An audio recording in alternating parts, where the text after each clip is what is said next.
श्री दत्तात्रेय इस पावन भूमि में तथा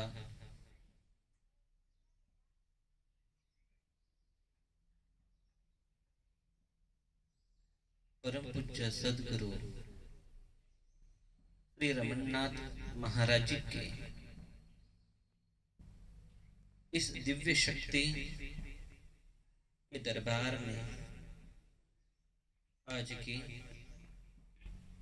ये अमृतवाणी का कथन कर रहा हूं।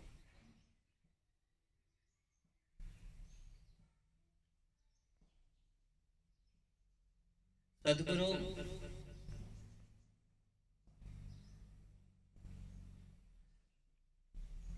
एक ईश्वरी शक्ति का स्रोत है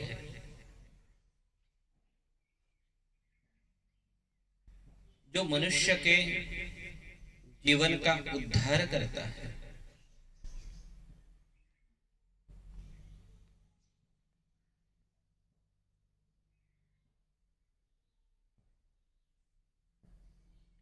जब मनुष्य सद्गुरु के सानिध्य में आता है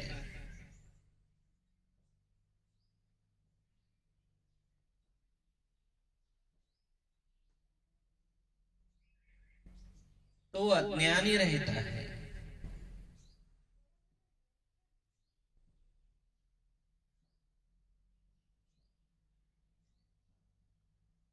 अन्य प्रकार के दुखों से पीड़ित रहता है।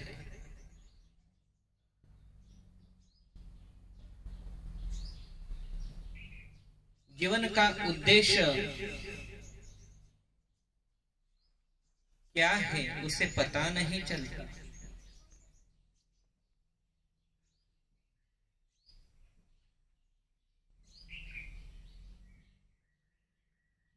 इस सृष्टि में उसका जन्म क्यों हुआ है उसे पता नहीं चलता।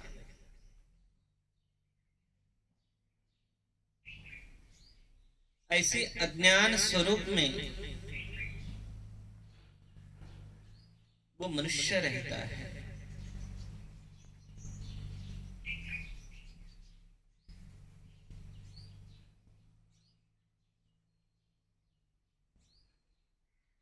और जब वो सद्गुरु के सानिध्य में आता है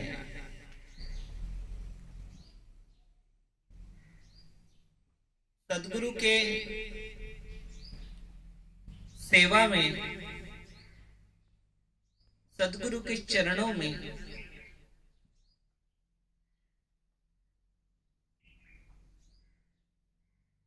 निष्ठा और भक्ति से उस सेवा का कार्य का आरंभ करता है तब सद्गुरु उस अज्ञानी स्वरूप मनुष्य को ज्ञान देने का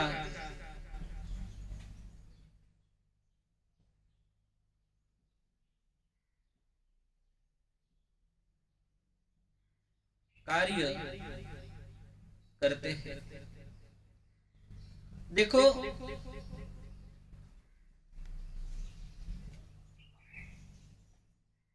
सद्गुरु की सेवा करते वक्त मनुष्य के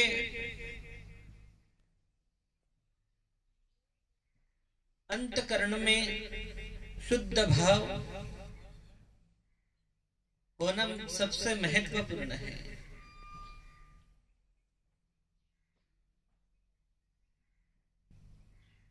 उस भाव और भक्ति में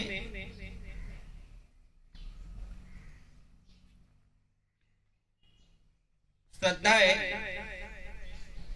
समुद्र जैसी होनी मांगती है। किसी स्वार्थ को लेकर अगर तुम सद्गुरु की सेवा करते हो तो सद्गुरु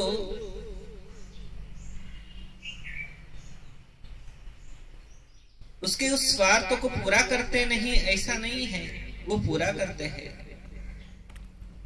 लेकिन इस सांसारिक और प्रापंचिक लालसा की वो इच्छाएं इसी जन्म के लिए ही सीमित हो जाती है।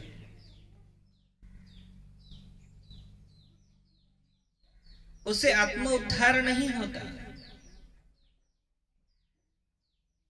उसे तुम्हारे जन्म का सार्थक नहीं होता है।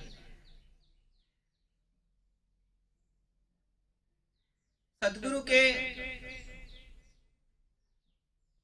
सेवा के लिए शुद्ध भाव, शुद्ध अंतकरण और नम्रताएं, इन तत्वों को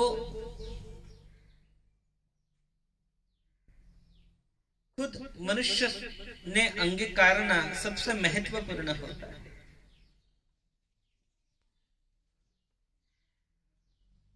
सांसारिक और प्रापंचिक दुख तो हर मनुष्य को रहता है। मैं ऐसा कहता नहीं हूं कि सांसारिक और प्रापंचिक दुख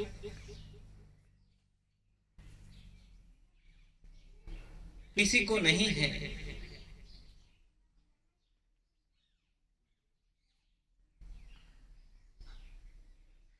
लेकिन उन दुखों को ही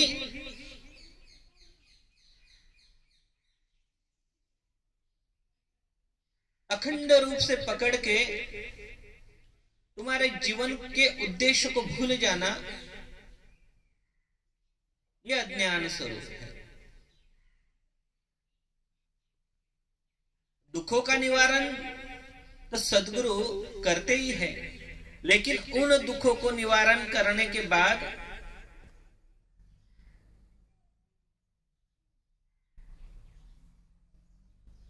तुम्हारा साधना मार्ग जो सद्गुरु के ज्ञान से सद्गुरु बताते हैं, वो ज्ञान कर्म करना सबसे महत्वपूर्ण है। अभी साधनाएं अनन्य प्रकार की है।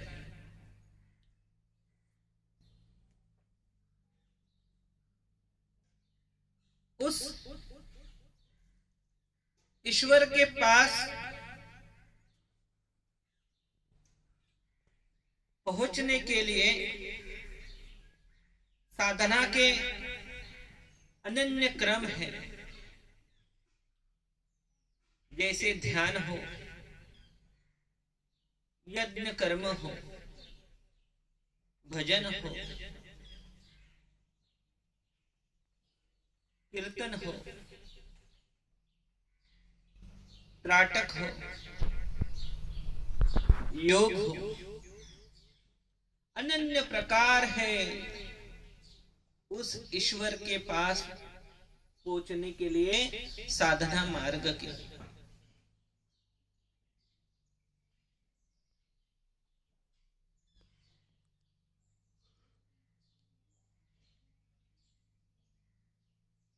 एक एक का प्रारंभ अपने खुद के कर्मों पर आधारित है।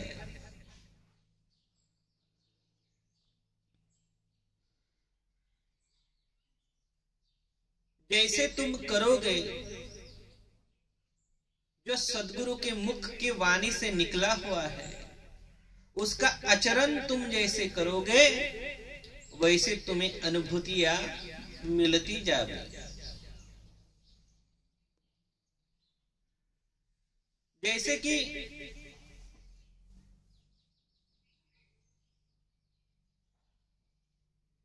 पुष्प का सुगंध तो तुम्हें दिखता नहीं है, वो तुम महसूस कर सकते हो, उसकी अनुभूतियां ले सकते हो। वैसे ही सद्गुरु ने बताए हुए ज्ञान की साधना कर्म में तुम जब आचरण करोगे, तब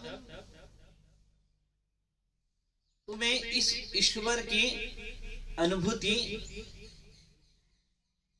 खुद महसूस होगी।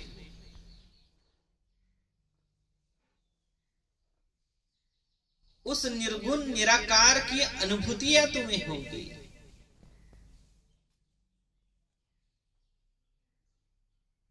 उस ईश्वर के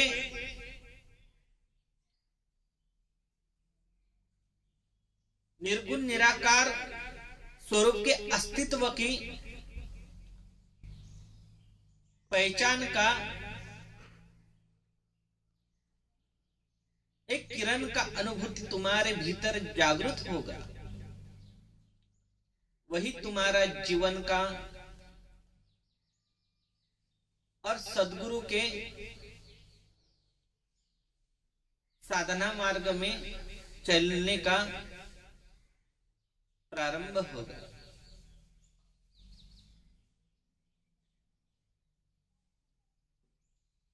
संसार और प्रपंच में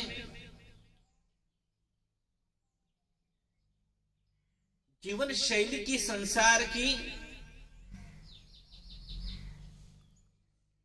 चलते चलते मनुष्य बहुत दुखी होता है, अनासक्त होता है।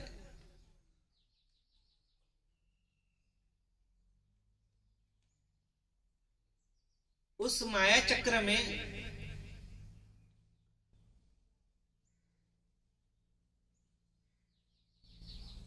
वो इतना अटक जाता है कि उसे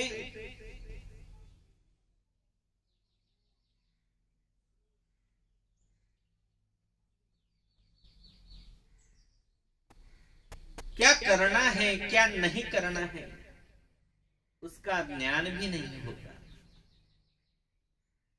उस माया चक्र से बाहर निकालने के लिए ही सद्गुरु होते हैं कि उसको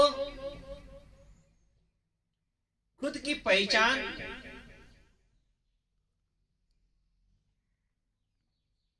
एक दर्पण स्वरूप में वो कर देते हैं।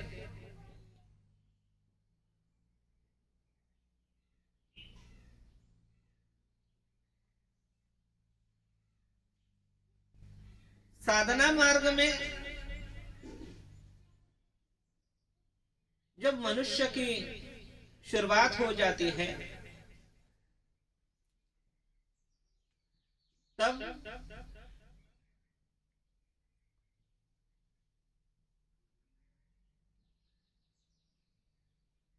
मनुष्य के शरीर का, उसके भोगों का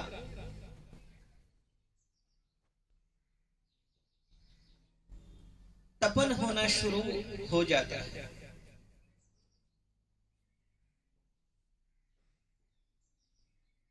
उसके शरीर में बैठा हुआ उस आत्मा को जागृत अवस्था में प्राप्त होने तक उसके शरीर के षट विकारों को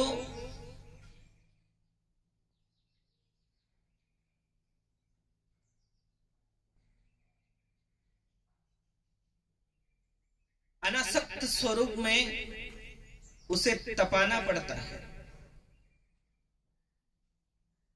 देखो, जब साधना का प्रारंभ करोगे, मतलब ध्यान योग, यज्ञ कर्म स्वरूप में प्रारंभ करोगे, तब तुम्हारे षट विकार जो प्रबलता से जो तुम्हारे शरीर पर हावी होते हैं, वो उतना ही तुम्हें तकलीफ देने का कार्य करते हैं। तब माया का प्रबलता ही उतनी ही रहती है।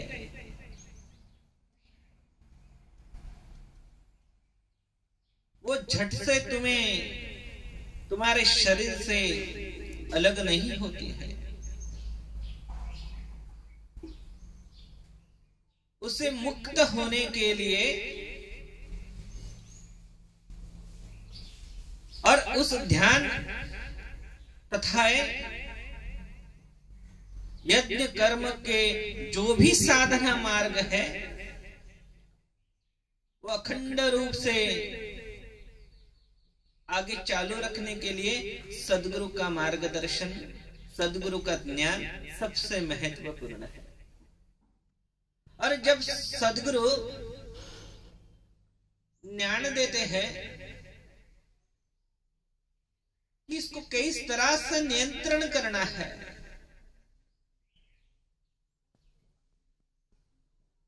तो उस ज्ञान से ही तुम उस माया पर और षट विकारों पर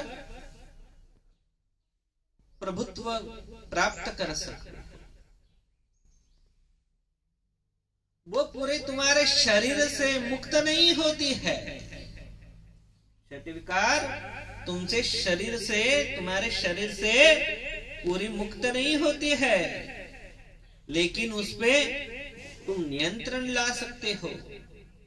वो तुम्हारे वश में रहते हैं।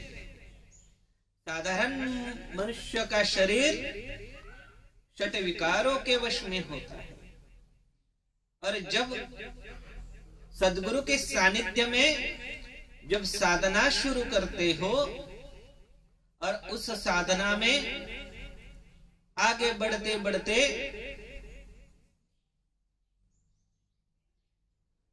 तुम सद्गुरु के ज्ञान पर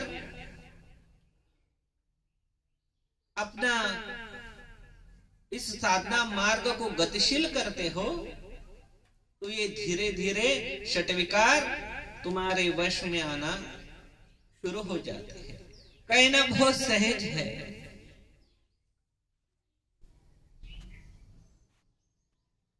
लेकिन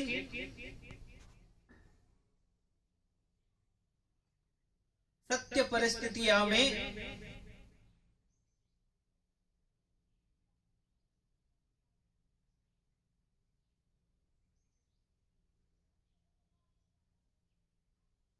ये क्रमणाएं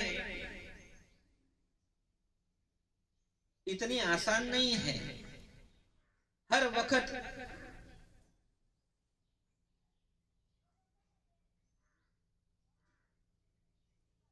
बहुत बड़ी परीक्षाओं को तुम्हें आगे बढ़ना पड़ता है। बहुत परीक्षाओं का तुम्हें टकराव करना पड़ता है, और बहुत परीक्षाएं तुम्हें सफल होना पड़ता है।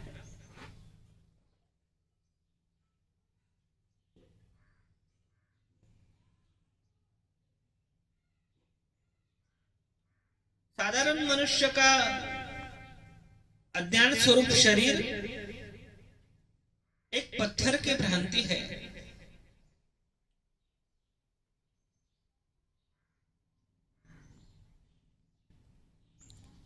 और जब वो सद्गुरु के पास आता है तो सद्गुरु उस पत्थर से ही अपनी मूर्ति बनाना शुरुआत करते हैं। और सद्गुरु ने जैसा अपने में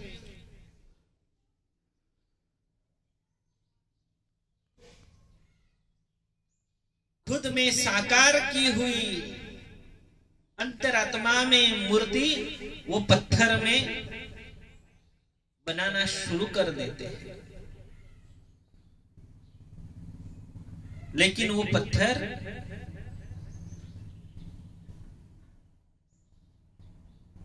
उतना ही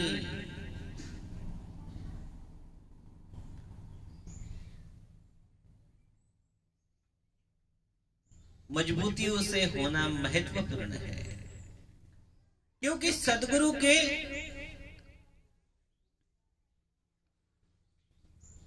ज्ञान का, उनके परीक्षाओं का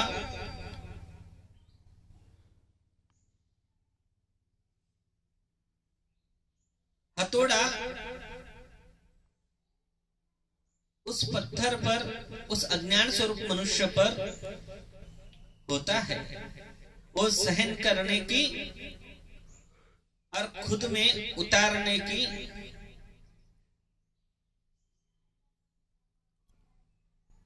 उसकी अज्ञान स्वरूप मनुष्य की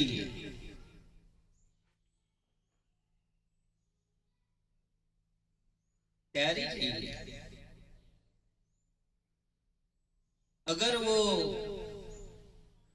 उतनी मजबूती स्वरूप से सदगुरु के सानिध्य में नहीं रहा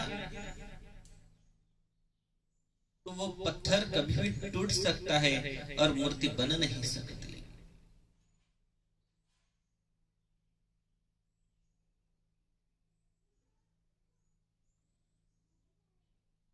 मनुष्य के शरीर में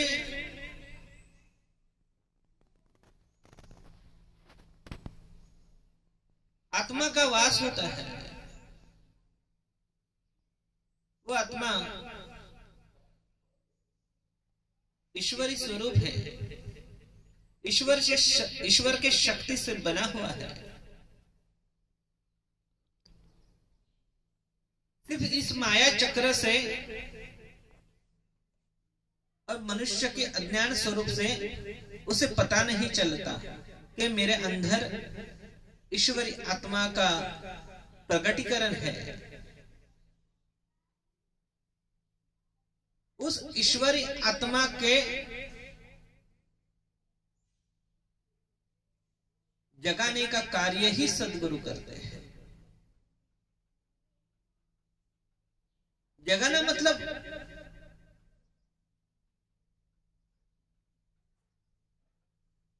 अभिमंत्रित करना नहीं है, तो उसे उतना तप करके उस शरीर को भोग से मुक्त करना, उस शरीर को तपाना और उस शरीर को तपा के मनोविकारों से जो शरीर के बैठे हुए आत्मा पे वो मन अपना प्रभाव डालता है, उस मन के प्रभाव को, उस षट विकारों को नियंत्रित करने का कार्य सदगुरु उस शरीर के माध्यम को अपने साधना द्वारे, अपना ज्ञान द्वारे करते हैं।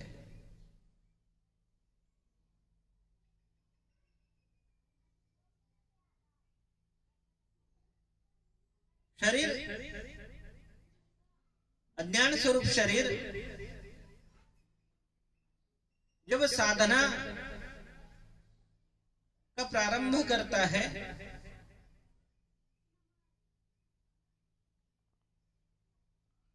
तब उसका मन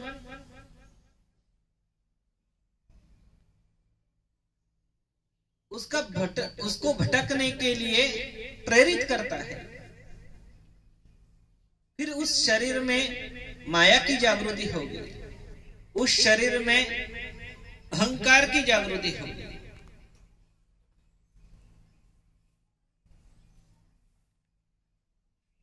उस शरीर में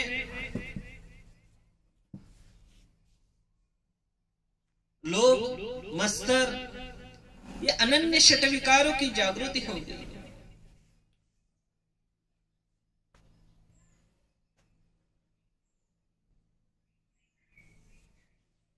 तब उस मनुष्य को सदगुरु के बताए हुए ज्ञान पर चलना महत्वपूर्ण है। सदगुरु ने जो तत्व का ज्ञान दिया है उस तत्वों को अंगीकारना सबसे महत्वपूर्ण है। और जब वो तत्वों को अंगीकारेंगे तो कितनी भी माया उसे भटकने के लिए मजबूर करे, उस शरीर कभी भटकेगा नहीं। उस माया को नियंत्रणता करने की कोशिश करेगा और उस माया को नियंत्रण करते करते वो त्याग को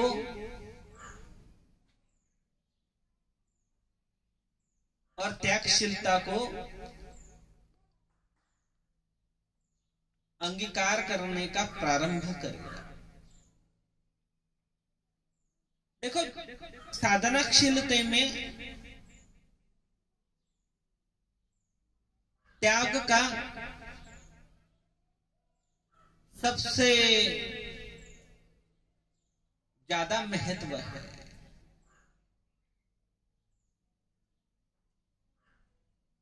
जब तक तुम त्यागी बनते नहीं हो तब तक तुम योग को स्वीकार नहीं कर सकते।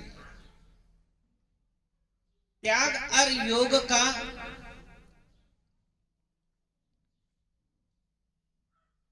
जीवन में सबसे ज्यादा महत्व है। जो त्यागी बन सकता है वो ही योग को अंगीकार कर सकता है, वो ही योगी बन सकता है। ऐसा नहीं है कि योग और योगी कोई सन्यासी ही बन सकता है। संसार और प्रपंच में रहने वाला मनुष्य भी योगी बन सकता है। उस योग को कब लाना है, उसका ज्ञान होना सबसे महत्वपूर्ण है।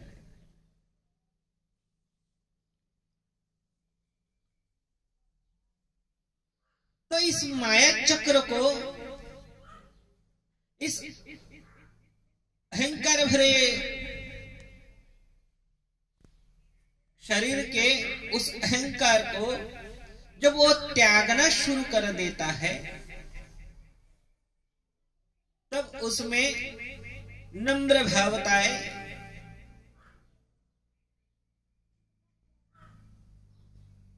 तथा सद्गुरु के ज्ञान को अपने आत्मा में समाने की उतनी शक्ति प्रदान हो जाती है।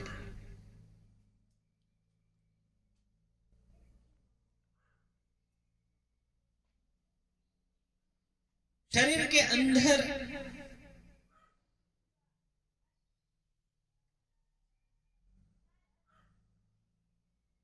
जब वो ज्ञान समाना शुरू हो जाता है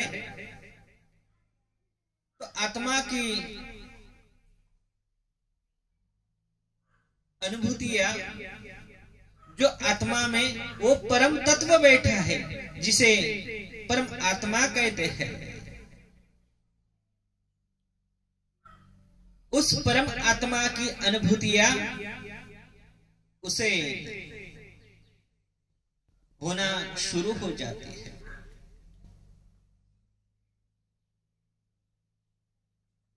इसमें बहुत सा समय जाता है साधना में। ऐसा नहीं है कि एक और 2 दिन में वो तुम्हें तुरंत ही उसकी अनुभूतियां होना शुरू हो जाएगी। ऐसा नहीं है।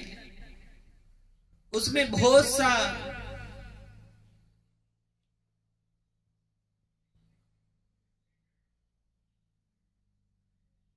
तुम्हें समय जाएगा, बहुत से दिन जाएंगे, उतनी साधनाएं तुम्हें करनी पड़ेगी।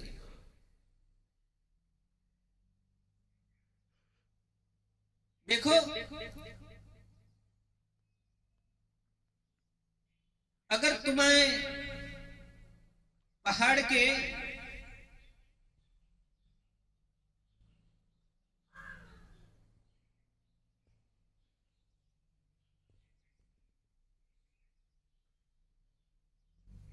अंत के मंजिल तक पहुंचना है तो पहाड़ के नीचे से तुम्हें चढ़ने का प्रारंभ करना पड़ेगा। तब पहाड़ के ऊंची मंजिल तक तुम पहुंच सकते हो। लेकिन नीचे के प्रारंभ का और अंत के ऊंचे मंजिल की अंत का उतना समय तुम्हें तय करना पड़ेगा, उतना समय तुम्हें चलना पड़ेगा, उतना समय चढ़ने के लिए तुम्हें लगेगा। उसी तरह से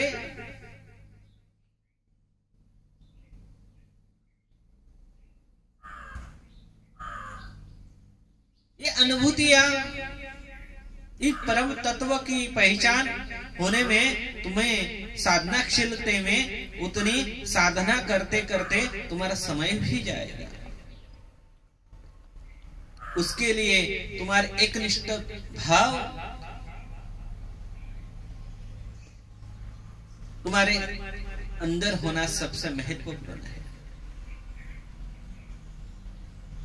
तुम्हारा उद्देश्य उतना एकनिष्ठ होना जरूरी है, उतना तुम्हारा हठयोग होना जरूरी है। और ये सब का ज्ञान देने वाले सद्गुरु है।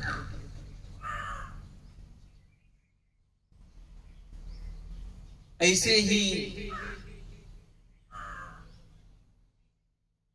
साधनाशीलता का, योग अभ्यास का ज्ञान देने वाले भगवान श्री दत्तात्रेय के परम शिष्य सद्गुरु श्री रमणनाथ महाराज जी हैं। और अपनी जीवन में